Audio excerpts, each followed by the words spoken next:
नमस्कार. अशा क्वेश्चनला कसं डील केलं जातं बघा. 280 च्या म्हणजे कोणतं चिन्ह असतं? गुणाकाराचं.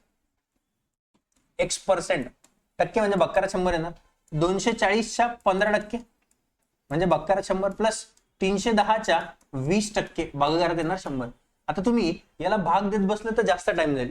मग याच्यात काय करणार? याला डील करताना इकडं इकडं ही एक संख्या आणि ह्या एक संख्या, तिघांमध्ये जर काही कॅन्सल होत असेल तर कॅन्सल करू. 100 बघा सगळीकडे केलं, हे 0 सगळीकडे कॅन्सल करा. नंतर इथं 28 आहे, इथं 24 आहे, इथं 20 आहे, म्हणजे 4 ने तर भाग जातो. 4 7 28, 4 7 24, 4 25. ठीक आहे, म्हणजे 7x बनणार आहे. 15 सगळं किती? 90 आणि 31 5 किती? 100. 5 1 5 आणि 5 3 किती रे? 15 म्हणजे 155. 155 आणि 90 किती होणार? 255 का 245? 100 असतं तर 255 झालं असतं, 245 होणार. बरोबर. हे काय असणार? 7x.